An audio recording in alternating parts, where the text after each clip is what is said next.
Assalamualaikum warahmatullahi wabarakatuh. Di sini saya akan mempresentasikan dengan tema komponen program bimbingan dan konseling. Komponen program bimbingan dan konseling ada 4. 1. Pelayanan dasar. 2. Pelayanan responsif. 3. Pelayanan perencanaan individual. 4. Dukungan sistem. 1. Pelayanan dasar. Pelayanan dasar merupakan proses pemberian bantuan kepada seluruh peserta didik melalui penyiapan pengalaman secara kelompok untuk mengembangkan perilaku dan tugas perkembangan yang diperlukan dalam memilih dan mengambil keputusan dalam menjalani kehidupannya. Tujuan pelayanan dasar: 1. Memiliki kesadaran tentang diri dan lingkungannya. 2. Mampu mengembangkan keterampilan untuk mengidentifikasi tanggung jawab atau tingkah laku yang layak bagi penyesuaian diri dalam lingkungan. 3. Mampu menangani atau memenuhi kebutuhan dan masalahnya. 4. Mampu mengembangkan diri dalam mencapai tujuan hidupnya. Strategi pelaksanaan pelayanan dasar. 1. Bimbingan klasikal. Melalui bimbingan klasikal, guru pembimbing melakukan kontak langsung kepada peserta didik di kelas, contohnya melakukan kegiatan diskusi di kelas. 3. Pelayanan informasi. Pemberian informasi berbagai hal yang bermanfaat bagi peserta didik melalui komunikasi langsung atau tidak langsung. 4. Bimbingan kelompok. Pelayanan kepada peserta didik dalam kelompok kecil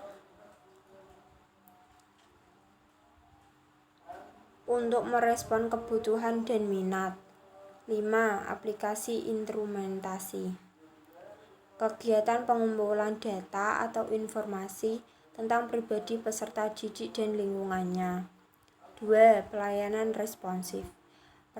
Pelayanan responsif merupakan pemberian bantuan kepada peserta didik atau konseli yang menghadapi dan masalah yang memerlukan pertolongan yang segera. Tujuan pelayanan responsif: membantu peserta didik atau konseli yang dapat memenuhi kebutuhan dan membantu yang mengalami hambatan kegagalan dalam mencapai tugas-tugas perkembangannya. Strategi pelayanan responsif. 1.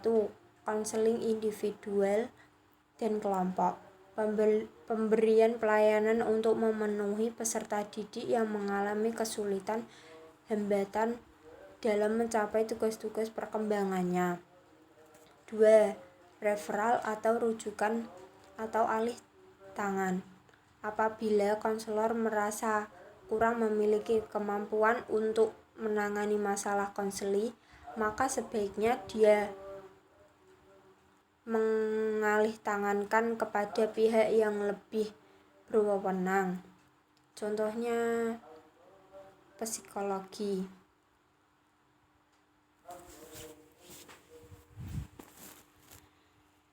3. Kolaborasi dengan guru atau wali kelas untuk memperoleh informasi peserta didik, memecahkan masalah, mengidentifikasi aspek-aspek bimbingan yang dapat dilakukan oleh guru mata pelajaran. 4. Kolaborasi dengan orang tua. Konselor melakukan kerjasama dengan para orang tua peserta didik. 5.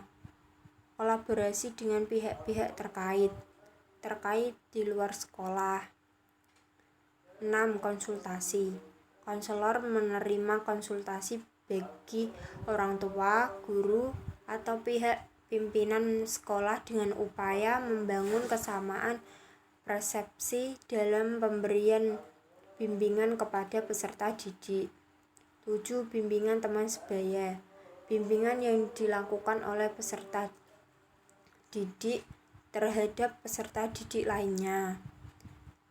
8. Konferensi kasus. Kegiatan untuk membahas permasalahan peserta didik dalam pertemuan yang dihadiri pihak yang memberi keterangan. 9. Kunjungan rumah. Kegiatan untuk memperoleh data tentang peserta didik yang ditangani dalam upaya mengentaskan masalahnya. 3. Pelayanan perencanaan individual. Pelayanan perencanaan individual dapat diartikan sebagai proses bantuan peserta didik agar mampu merumuskan dan melakukan aktivitas yang berkaitan dengan perencanaan masa depan berdasarkan pemahaman kelebihan dan kekurangan dirinya. Tujuan pelayanan